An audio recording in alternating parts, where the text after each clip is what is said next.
আপুনি নামকেইটা কৈ যাব মিউজিক নে এক্টিং দুইটা ক্ৰিকেট নে ফুটবল ফুটবল অসম নে মুম্বাই অসম আমেৰিকা নে China America doctor Bhupen Hazarika নে জয়ন্ত হাজৰিকা সেইটো ক'বলৈ অকণমান দিগদাৰ দুজনকে ভাল পাওঁ গান্ধীজী নে ভগত সিং ভগত সিং যতীন বৰা নে ৰবি শৰ্মা যতীন বৰষাৰণীৰ বিষয়ে নে প্ৰস্তুতি পৰাশৰ প্ৰস্তুতি সলমান খান নে শ্বাহৰুখ খান সলমান নীল আকাশ নে বিজু কেশৱ নীলাকাশ মানে দেউতা হে মানে দেউতা সেইটো এটা প্ৰব্লেম সেইটো দুইটাই আচলতে দৰকাৰী অ'কে জুবিনদাৰ হত্যাৰ গোচৰটো CBIক নিদিওঁ বুলি খঙেৰে চিঞৰি অসম বিধানসভাৰ মজিয়াত কোৱা মানুহগৰাকী কোন মাননীয় মুখ্যমন্ত্ৰী হিমন্ত বিশ্ব শৰ্মা ডাঙৰীয়া জুবিনদাৰ হত্যাৰ পাছতে প্লেচ অফ অকাৰেন্স ছিংগাপুৰ বুলি কৈ অপৰাধীকেইজনক মাতি আনি মাত্ৰ ইয়াতে সোধপোছহে কৰিব পাৰিব এনেধৰণৰ দুৰ্বল ষ্টেটমেণ্ট কোনে দিছিলে মাননীয় মুখ্যমন্ত্ৰী হিমন্ত বিশ্ব শৰ্মা ডাঙৰীয়াই বিশ্বৰ ইতিহাসত পোনপ্ৰথমবাৰৰ বাবে অভিলেখ গঢ়ি হত্যাত জড়িত অপৰাধীক পূজাৰ চুকে কোনে দিছিলে মাননীয় মুখ্যমন্ত্ৰী হিমন্ত বিশ্ব শৰ্মা ডাঙৰীয়াই যেটো সময়ত সমগ্ৰ অসমবাসী ৰাইজে বিচাৰি আছিল যে জুবিনদাৰ হত্যাৰ সময়ত জুবিনদাৰ লগত থকা সেই অসমৰ ছিংগাপুৰৰ মানুহকেজনক হত্যাৰ তদন্ত শেষ নোহোৱা পৰ্যন্ত জেলত ভৰাই থব লাগে যেহেতু তেওঁলোক প্ৰভাৱশালী মানুহ তেওঁলোকৰ হাই প্ৰফাইল লিংকছ আছে পাছত দোষী নিৰ্দোষী আদালতে ৰায়দান দিব কিন্তু তেওঁলোকে যাতে তদন্তত প্ৰভাৱ পেলাব নোৱাৰে তাৰ কাৰণে তেওঁলোকক তদন্ত শেষ নোহোৱা পৰ্যন্ত জেলত ভৰাই থব লাগে কিন্তু আজিলৈকে এজনো ছিংগাপুৰৰ মানুহ অসমৰ জেলত নাথাকিলে গৃহমন্ত্ৰীৰ দায়িত্বত কোন আছে মাননীয় মুখ্যমন্ত্ৰী হিমন্ত বিশ্ব শৰ্মা ডাঙৰীয়া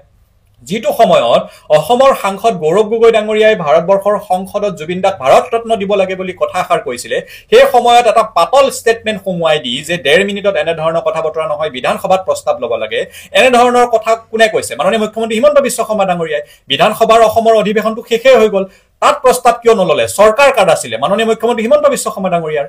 চাৰ্জ চিটৰ ভিতৰৰ কথাবোৰ বাহিৰত আহি কোনে কৈ থাকিছিলে মাননীয় মুখ্যমন্ত্ৰী হিমন্ত বিশ্ব শৰ্মা ডাঙৰীয়া শ্যামকানু মহন্তৰ লগত ঘনিষ্ঠতা বুলি কাৰ কথা প্ৰকাশ হৈছে মাননীয় মুখ্যমন্ত্ৰী হিমন্ত বিশ্ব শৰ্মা ডাঙৰীয়া SOPD সীমাবদ্ধ সময়সীমা বান্ধি কোনে দিছিলে মাননীয় মুখ্যমন্ত্ৰী হিমন্ত বিশ্ব শৰ্মা ডাঙৰীয়া যেটো সময়ত সমগ্ৰ অসমবাসী ৰাইজে বিচাৰি আছিলে যে জুবিন ক্ষেত্ৰৰ কাৰণে এটা বৃহৎ এলেকা আবণ্টিত হ'ব লাগে সেই সময়ছোৱাত প্ৰয়াত ডক্টৰ ভূপেন হাজৰিকা দেৱৰ কথা টানি আনি এক তুলনাত্মক পৰিবেশৰ সৃষ্টি কৰি জুবিনদাৰ সত্তাটোক সীমাবদ্ধ কৰি ৰাখিব বিচৰা সেই মানুহগৰাকী কোন মাননীয় মুখ্যমন্ত্ৰী হিমন্ত বিশ্ব শৰ্মা ডাঙৰীয়া আজিলৈকে ৰৈ বিনালেখন নোচোৱা মানুহগৰাকী কোন অসমৰ মাননীয় মুখ্যমন্ত্ৰী হিমন্ত বিশ্ব শৰ্মা ডাঙৰীয়া পবিত্ৰ মাৰ্ঘেৰিটা ডাঙৰীয়া আজিলৈকে তদন্তৰ আওতালে নাহিল কিয়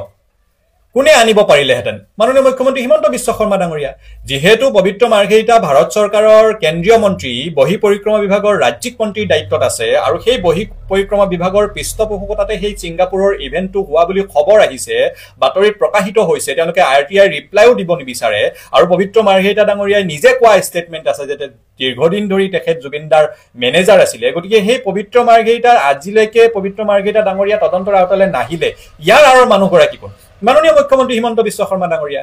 মাননীয়া ৰিনিকি ভূঞা শৰ্মা ডাঙৰীয়ানীৰো শ্যামকানু মহন্তৰ নৰ্থ ইষ্ট ফেষ্টিভেল বা তেওঁলোকৰ পৰিয়ালৰ লগত কিবা বিজনেছৰ সম্পৰ্ক থকা বুলি যেহেতু বাতৰিত কথা বতৰাবোৰ প্ৰকাশিত হৈছিলে আৰু যেহেতু ৰুটি বনোৱা মানুহ এগৰাকী কোনো তাত ষ্টেটমেন্ট লোৱা হৈছে আৰু ষ্টেটমেন্ট দিয়া প্ৰতিগৰাকী মানুহে দোষী নহয় তেনে ক্ষেত্ৰত আজিলৈকে ৰিনিকি ভূঞা শৰ্মা ডাঙৰীয়ানীৰ কি বিজনেছ ৰিলেশ্যন আছে বা পবিত্ৰ মাৰ্ঘেৰিটা ডাঙৰীয়া আজিলৈকে তদন্তৰ আওতালে কিয় নাহিল ইয়াৰ আঁৰৰ মানুহগৰাকী কোন হয় বুলি ভাবিব পাৰে মাননীয় মুখ্যমন্ত্ৰী হিমন্ত বিশ্ব শৰ্মা ডাঙৰীয়া গতিকে আমি আৰম্ভণিৰ প্ৰায় কৈ আহিছো জুবিনদাৰ শেষকৃত্য সম্পন্ন হোৱাৰ আগমুহূৰ্তৰ পৰা আমি কৈ আহিছো যে এই তদন্তটো CBIৰ হাতত দিব লাগে ভাৰতবৰ্ষৰ সন্মানীয় প্ৰধানমন্ত্ৰী নৰেন্দ্ৰ মোদী ডাঙৰীয়াৰ আমি হস্তক্ষেপ বিচাৰিছিলো উচ্চতম ন্যায়ালয়ৰ সিটিং জাজৰ দ্বাৰা তদন্ত কৰোৱাব লাগে বুলি আমি দাবী জনাইছিলো আৰু ৰাইজে দাবী জনোৱাত বাহিৰে কৰিবনো কি পাৰে কাৰণ চৰকাৰত মাননীয় মুখ্যমন্ত্ৰী হিমন্ত বিশ্ব শৰ্মা ডাঙৰীয়াহে বহি আছে গতিকে স্বয়ং তেখেতেই যদি বিধানসভাত চিঞৰি কয় CBIক নিদিও আৰু ইমানবোৰ কথা বতৰা ইমানবোৰ কাম কাজ যদি স্বয়ং মুখ্যমন্ত্ৰী ডাঙৰীয়াই কৰি থাকে গতিকে ৰাইজে আৰু কি কৰিব পাৰে ৰাইজে নীৰৱ দৰ্শক হৈ চাই থাকিব পাৰে আৰু হেশটেগ ব্যৱহাৰ কৰি জাস্টিস ফৰ জুবিন গাৰ্গ বুলি লিখি থাকিব পাৰে গতিকে দেখা যাওক কি হয় আমি অপেক্ষা কৰি আছো চাৰ্জ চিটত কি আছে আৰু চাৰ্জ চিটটো যেহেতু এটা গতানুগতিক প্ৰক্ৰিয়া যিকোনো কেছটো চলাবলৈ হলে গতিকে অসমৰ ৰাইজৰ ওচৰত আহি সেই তদন্তকাৰী বিষয়াসকলে ক'বও লাগিব আৰম্ভণিৰ পৰা শেষলৈকে প্ৰতিটো মুহূৰ্তৰ হিচাপ ক'ত কি কেনেকে হৈছিলে কিয় হৈছিলে সমগ্ৰ কথা বতৰাবোৰ অসমৰ ৰাইজে জানিব লাগিব আমি তাৰে অপেক্ষাত আছো ধন্যবাদ সকলো ভালে থাকক জয় জুবিন দা জয় অসম কিনো মুখ্যমন্ত্ৰী হলি ককাই কিনো মুখ্যমন্ত্ৰী হলি গান নাচ নাটক কৰি ভাল পোৱা জুবিন গাৰ্গ মানস ৰবীন বৰখাৰণীহঁতক এনেকে আন্দোলনকাৰী সজালি ককাহঁতই কিনো চৰকাৰ চলালি লুইন জ্যোতি ডক্টৰ সমুজ্জ্বল ভট্টাচাৰ্যৰ নিচিনা মৰমৰ বন্ধু ভাইহঁতক ৰাতিপুৱা গধূলি তহঁতক গালি পাৰি থাকিবলৈ বাধ্য কৰালি ককাইহঁতই ৰাইজখনেনো কি জগৰ লগালে তহঁতবোৰ মুখ্যমন্ত্ৰী হবি বুলি তহঁতবোৰ ৰজা হবি বুলি নামঘৰে খৰাই দি ফুৰাই আইসকলক এনেকে আন্দোলন কৰি বৰষুণত তিতি পথাৰৰ মাজত বহি থাকিবলৈ বাধ্য কৰালি বহুত দিনৰ পৰা কৈ থাকিলো নুশুনিলি চবেই ক'লে নুশুনিলি তথাপি নীলাজৰ লাজ নাইকিয়া নিচিনাকে আজি আকৌ এবাৰ কওঁ ভাইটি গানটো বজাই দে ঠাণ্ডা পৰিছে ককাই ঐ অসম চৰকাৰৰ নেতৃত্বতেই বোলে এটা চেয়াবলীয়াক মাতিছে অসমলৈ এই ডিচেম্বৰৰ 8 তাৰিখে এই চেয়াবলীয়াটোক অসমলৈ মাতিবলৈ মানে কি চুটখৰে খালে অসম চৰকাৰৰ মানে হিমন্ত বিশ্ব শৰ্মা মহোদয় ইয়াতো আপোনাৰ নেতৃত্বতেই হ'ব লাগিব নে ইয়াও কোনোবা শ্যাম কানুৱে বাৰু সেয়া ব্যৱস্থা কৰিছে নেকি চৰকাৰৰ পুঁজি ধন সাহায্য লৈ এতিয়াতো শ্যাম কানু নাই নৰ্থ ইষ্ট ফেষ্টিভেল পতা শ্যাম কানুতো এতিয়া নাই জেলত আছে নে জেলৰ পৰাই তেওঁ এইবিলাক কোঅৰ্ডিনেট মেনেজমেণ্ট কৰি আছে নেকি সিদ্ধাৰ্থই মেনেজিং কৰি আছে নেকি তেতিয়াহ'লে কিয় কেনেকৈ কাৰ নেতৃত্বত নিশ্চয় আপোনাৰ নেতৃত্বতে চৰকাৰৰ নেতৃত্বতে আহিছে এই চেয়াবলীয়াটো মানে কি মূৰত বিকৃতি ঘটিছে নেকি চকৰি গজিবলৈতো সময় হোৱা নাই এতিয়া নহয় জানো মানে এতিয়া আপোনালোকৰ মূৰত এই পোক চকৰি কেনেকৈ গজিলে মই তাকে ভাবি পোৱা নাই বৰ্তমান সমগ্ৰ অসমে নহয় জুবিন প্ৰেমী এটা মাত্ৰ বাট চাই আছে আপোনালোকৰ যি ললিপপ এই যে এছআইটিয়ে উত্তৰ দিব চাৰ্জশিট দাখিল কৰিব ডিচেম্বৰৰ 8 তাৰিখে আমি তালৈকে বাট চাই আছো যে কিনো এছআইটিয়ে দিয়ে জানো আৰু কি দিব তথাপিতো আমি তালৈকে বাট চাই আছো কিন্তু তেনে সন্ধিক্ষণত আপুনি কি কৰিছে এনে ব্যতিকৰ্ম মানে বিকৃতি ঘটিছে মূৰত এই এটা চেয়াবলীয়া চনবলীয়া এইটো কোন লায়কৰ হি গীত মানে গায়ক হল সংগীতজ্ঞ হল কিবা মিউজিচিয়ান ইয়াক অসমলৈ মাতিছে যিদিনাখন জুবিন গাৰ্গৰ মানে চাৰ্জশিট দিব অসমৰ মানুহে মানে হাবিয়াস কৰি বাট চাই আছে ললিপপটো খাবলৈ কি চাৰ্জশিট দিব জুবিন গাৰ্গৰ হত্যা কেনেকৈ হল তাৰ কোনো উত্তৰ সংসত্ৰ একো নহওঁতেই এনে কি প্ৰয়োজন হল অসমত কি সংস্কৃতিৰ অভাৱ হৈ গ'ল এতিয়াও দেখোন ৰাখৰ তাল খোলৰ খেতিতাও বজিয়ে আছে এনে নহয় বোলে অসমত এতিয়া সকলোবোৰ ম্লান হৈ পৰিল আৰু একো নাই গতিকে এই চনবলীয়াটোকে মাতি আনি অসমৰ মানুহবোৰক অকণমান সান্তনা দিওঁ টিকাটো নচুৱাই থাকিবলৈ অসমৰ মানুহে নাচিব জানেই আঘোণতো নাচে মাঘতো নাচে ঢোল বজাই ধান কাটোতেও নাচে এতিয়া ৰাস যোৱাই নাই ঘিনিটো কৰিয়ে আছে তেনেস্থলত জুবিন গাৰ্গৰ হত্যা কেনেকৈ হল তাৰ এটা সিদ্ধান্ত এছআইটি ললিপপটো 8 তাৰিখে দিব এই ললিপপটো দিয়াৰ দিনাখনেই এই এটা চনবলীয়াক মাতিবলগীয়া কিয় হল চৰকাৰৰ নেতৃত্বত কি দিব সি কি জানে অসমৰ ভাষা সাহিত্য সংস্কৃতিৰ বিষয়ে কি জানে অসমীয়া ভাষা জানে নে ইংলিছত গান গাব আৰু ইংলিছত গান গালে অসমৰ কোনে বুজি পাব জুবিন গাৰ্গ বিদেশলৈ গৈছিল ইংলিছত গান গাইছিল কাৰণ সেয়া বিদেশৰ মানুহে জানে হিন্দী ইংলিছ আৰু জুবিনে জানে সেইবোৰ গতিকে গাইছিল এতিয়া যেটো চনবলীয়াক মাতিছে কি অসমীয়া আমাৰ অসমৰ কোনটো জাতি জনগোষ্ঠীৰ ভাষা জানে অসমীয়া ভাষা কিংবা জানে তেতিয়াহ'লে কি ভাষাত গান গাবলৈ আনিছে এই চনবলীয়াটোক যে য'ত অসমৰ মানুহে বাট চাই আছে জুবিনৰ হত্যা কেনেকৈ হল তাৰ আমি উত্তৰ লাগে তাক মানে সান্তনা বিচাৰি আছে মানুহে তাৰ বিপৰীতে আপুনি আনিছে কি মানে কি কথাটো কি মই বুজি পোৱা নাই ৰাইজে যদি কিবা পাইছে মোক জনাওকচোন অৰ্থটো কত মানে আৰে এতিয়া দুমাহ আছে তোমাৰ দায়িত্ব যাবলৈ ৰাজনীতিও তুমি কৰি আছা কৰি থাকা ইলেকশ্যনৰ কিবা কিবি কইবিলাক কৰি থাকা কিন্তু লগে লগে যি ললিপপ দি থৈছা SITৰ সিদ্ধান্ত আহিব 8 তাৰিখে আজি আকৌ শুনিলো এই এটা কি বুলি কয় এটো এটা পুতলা নাচ মানে SIT এজন মূল লিডাৰ আবুত কৰনা অসমীয়া হ'ব তেওঁ মুখত ভাষা শব্দবোৰ স্পষ্টকৈ নাহে তেওঁ আহি আজি কলেহি বোলে নাই 12 তাৰিখে দিব শুনি আছিল 8 তাৰিখে দিব এতিয়া কি তেওঁ আহি কলেহি 12 তাৰিখে দিব আৰে বুবাই তুমি আহি কবলগীয়া কিয় হল হিমন্ত মানে কবলৈ কলে আৰু নহলে ইমান দিনে তোমাৰ মুখত পিঠা লাগি আছিল কবলৈ তো একো সাহস নহল সেই সম্পৰ্কে আজি আহিলা 8 তাৰিখে যেহেতু পাগলটোক মাতিছে গতিকে 12 তাৰিখে কি বুলি কয় 12 তাৰিখে SIT ৰিপৰ্ট দিব সেইটোকে কবলৈ তুমি আহিলা আৰু মানিছো 12 তাৰিখে দিব জুবিনৰ যেতিয়ালৈকে হত্যাকাণ্ডৰ কোনো সংসত্ৰ মানে স্পষ্ট অসমীয়া ৰাইজক আশ্বস্ত কৰি যি সন্দেহ বিচাৰ যেতিয়ালৈকে অসমৰ ৰাইজক নজনায় তেতিয়ালৈকে এনে ধৰণৰ কোনো আমাক প্ৰয়োজন নাই তাতে আকৌ এটাই সনবলিয়া অসমৰ মানুহে কেতিয়া কোনে মই হিমন্ত বিশ্ব শৰ্মা মহোদয় আপোনাক সুধিছো আপুনি কেতিয়াবা শুনিছেনে সেই সনবলিয়াটোৰ কিবা গীত এফাকিমান গুণগুণাই দিয়কচোন ৰাইজক কি গায় সি এয়া হৈছে তাৰ পৰিৱেশ ষ্টেজ শ্ব' কিয় প্ৰয়োজন হল য'ত অসমৰ মানুহক এতিয়া কেৱল জুবিন গাৰ্গৰ হত্যা কেনেকৈ হল SIT ললিপপে কি দিয়ে সেইটো আপোনালোকে যত্ন কৰাৰ বিপৰীতে এই পাগলটোক মাতিবলগীয়া আপোনালোকৰ মূৰত মানে কিয় মানে এই আঘোণমহীয়া মানে কিয় উকালে মই বুজি পোৱা নাই ৰাখিছো ৰাইজৰ মতামত জনাওক বেছি নাই কোৱা বুট কৰো কাৰণ নকৰিবলগীয়া যেতিয়া কাম কৰে দুআষা এনেকৈ নকৈ আৰু কি কৰিম মুঠৰ ওপৰত এটা কথা কৈ থওঁ জুবিন গাৰ্গৰ হত্যা হল সেয়া হিমন্তয়ো কৈছে তেওঁ এদিন কলে এজনে মাৰিছে মানে লিডিং লৈছে বাকি কেইজনে গৈ সাপোৰ্ট কৰিছে তেওঁলোকৰ দ্বাৰা কামটো হৈছে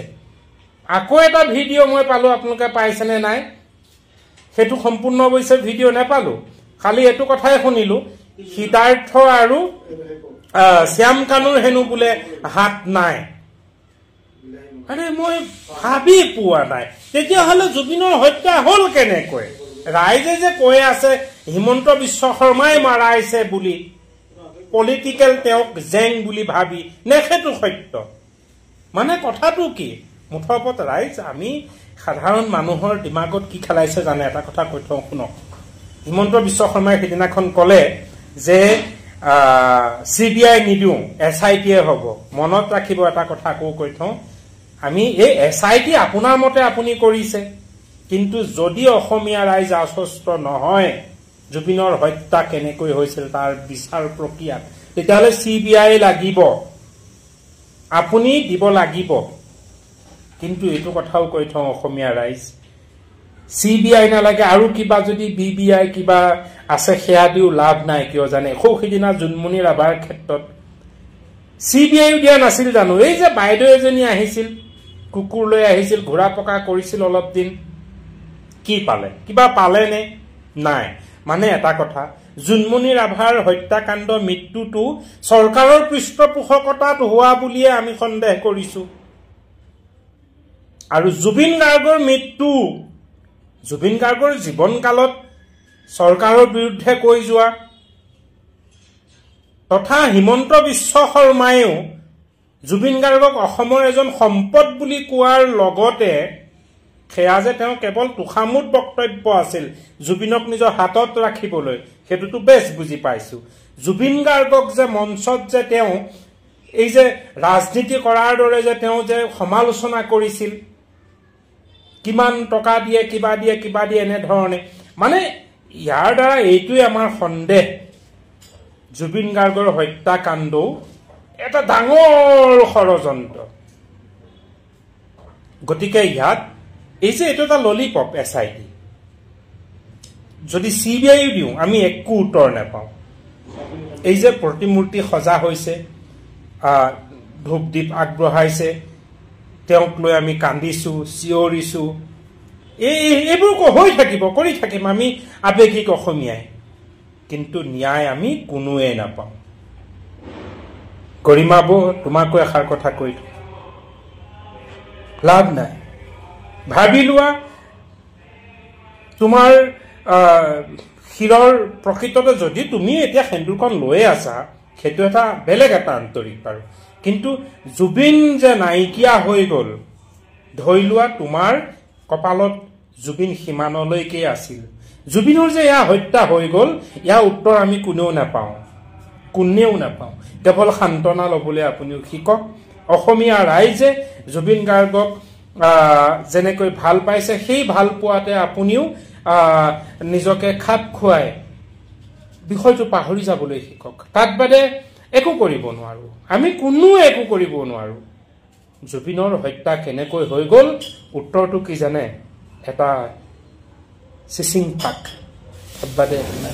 অসমীয়া ৰাইজলৈ এৰিলো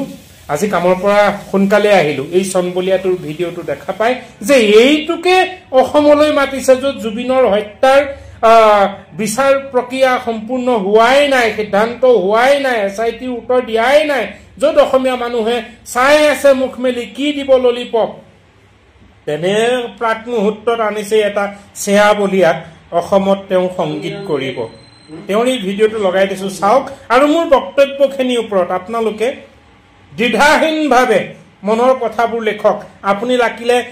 হিমন্তৰ পৰিযোৱাখন চেলেকি লোৱাই হওক প্ৰকৃততে কিংবা অসম সন্তানেই নহওক কিয় যিয়েই নহওক যি দল সংগঠনেই নহওক মোৰ কথাখিনিৰ ওপৰত আপোনাৰ বক্তব্য অকণমান জীয়া তেজক খুচৰি লৈ পেলাই লিখিব ৰাখিছোঁ মোৰ যিখন পৃথিৱী আছে মই যেনেকৈ আৰ্জন কৰিছোঁ মই যেনেকৈ লৈছোঁ মানুহে মোক দিছে মই আকৌ মানুহক ঘূৰাই দিছোঁ বেগ এখন থাকে সেইখন বেগত পইচা থাকে দাদা বেলেগ বস্তু নাথাকে বেগখন দে মোৰ বেগখনৰ পৰা উলিয়াই পইচা দিলা দি গুচি গ'ল মোৰ ঘৰ বাৰী চব মানুহক দিছোঁ মই নিজৰ কাৰণে একো নাৰাখোঁ অকল চিতাখনৰ বাহিৰে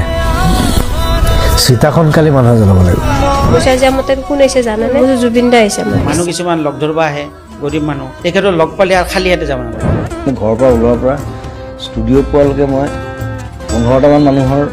বেমাৰ চিকিৎসা হস্পিটেল ফিজ কাৰোবাৰ পঢ়া শুনাৰ খৰচ মোক সেইবোৰ চাওঁতে মই 3 ঘণ্টামান যায় দি পেলাই মানুহটো আফচোচ নকৰে বেলেগে ক'লে বেয়াই পায় তেখেতে কিয় ইমান দিলি আৰু সেইটোত যে মই এতিয়া সোমালোঁ যে মই তাৰপৰা ওলাব নোৱাৰোঁ কাৰণ ওলালে মই মোৰ নিজক মই ক্ষমা কৰিব নোৱাৰিম যে তেখেতে যে আপোনাৰ দোকানত আধা ঘণ্টালৈকে বহিছে তেখেতৰ উদ্দেশ্য এটা যে এই দোকানখনৰ বিক্ৰী বেছিকৈ হওক আৰু যদি কোনোবা অভাৱী মানুহ আছে আহক মোৰ ওচৰলৈ কিছুমান মানুহ আছে ধৰক মুখীয়া মানুহক পাত্তা নিদিয়ে তেওঁলোকৰ ঘৰত সেইটো পৰিৱেশ নাই সেইখিনি সময়ত যে আপোনাৰ দোকানৰ খবৰটো তেওঁ লৈছে গৰিমা বৌৰ মুখত সেইখিনিতে আমি জুবিন গাৰ্গক দেখা পাওঁ আৰু মোক ঘৰত সেইটোৱে শিকাইছে যে মানুহক সদায় সহায় কৰিব সৰুৰে পৰা মোৰ দেউতা তেনেকুৱা মোৰ মাও তেনেকুৱা আছিলে এটা একদিন অন্ধ মানুহ হৈছে তাক 5,000 টকা দিছে 50,000 টকা লগি মই দেখিছোঁ কিছুমান টকাৰ ধনী কিছুমান মনৰ ধনী মই মনৰ ধনী বুলি বিচাৰোঁ ল'ৰাটোক তাৰমানে মই এই টেষ্ট পৰীক্ষা কৰিব দিছিল ডাক্তৰে দে মই দিম দেই মই দিম তেওঁলোকে ভাবে যে কোনো একো নকৰিলে জুবিন দা কিবা এটা কৰিব মই কৰোঁ নিজৰ হাতত পইচা নাথাকিলে মই কৰোঁ থাকিলে মই ধাৰ কৰিম তেওঁতো ঘৰতে একো অভাৱ নাই কিন্তু দোকানত আহি কিনে আমাৰ তাকো সেই ফুটপাথৰ দোকানত ল'ৰাবিলাকে আহি ভাবে কি মই নামঘৰত যাম তাতে শেষ কৰিম আহি একদম মানে পৰি যাব মোৰ ঢেৰ ল'ৰা ছোৱালী চম্ভালিব দিগদাৰ আছে জুবিন গাৰ্গ বা জুবিন দা আচলতে কি আছিল কিটো পৰ্যায়ত মানুহক তেওঁ সহায় কৰিছিল কি পৰ্যায়ত তেওঁ মানুহক সহায় কৰিব বিচাৰিছিল মোৰ কথা হ'ল মই মানুহৰ লগত থাকি চেলিব্ৰিটি বা তাৰকা এই শব্দবোৰ আমি কিছুমান মানুহৰ ক্ষেত্ৰত ব্যৱহাৰ কৰোঁ তেওঁলোকে সদায় এটা দূৰত্ব বজাই চলে কিন্তু সেই জুবিন গাৰ্গৰ নিচিনা মানুহজনে আপোনাৰ দোকানতে বহি আধা ঘণ্টালৈকে বহিলে আপোনাৰ বিষয়ে জনাৰ চেষ্টা কৰিলে আপোনাক সহায় কৰিলে সেই উদাৰতাখিনি কিন্তু কেৱল জুবিন গাৰ্গৰহে আছিল তেখেত এতিয়া আমাৰ কাৰণে ভগৱান যিহেতুকে গৰীবৰ লগ আছিল স্বাৰ্থপৰ হ'ব পাৰিলোহেঁতেন বম্বেত থাকি পইচা ঘটি ঢেৰ গান গাই পেলাই নাম কৰি মই কিয় ঘূৰি বিচাৰিলোঁ because I have a liability to my পিপল তেওঁলোকে মোক জন্ম দিছে তুমি নাই ময়ো নাই নাই নাই আজি কোনো নাই असम की मिट्टी आपकी गूंज अभी जगी है, सिंगापुर की लहरों में सितारा हमने खोया है। कुत्तों ने खा गए आपकी मेहनत का ताज, केला हरामी लोगों ने छीन ली हमसे आपकी आवाज। हर वीडियो और तस्वीर में आपकी लाचारी है, अब सच को दबाना किसी के बस की बात नहीं है। डॉक्टर ने कहा कमजोर है, पानी और आग से संभालो इसे, पर लहरों में बिना जैकेट क्यों छोड़ा उसे। हर गीत, हर हंसी, हर सपना चुराया गया हमसे, फिर भी यादों में आप हमेशा जिंदा रहेंगे। सोशल मीडिया पर सच उभर आया, वीडियो क्लिप्स ने राज दिखाया, किसके हाथों में छुपा है ये काला राज। हर दिल में गूंजती है आपकी पुकार। असम से सिंगापुर तक आपकी कहानी सुनाएंगे हम, कुत्ते केला हरामी अब क्यों फरार है सब। उन कुत्तों को जनता के हवाले कर दो, जनता करेगी उनका इंसाफ।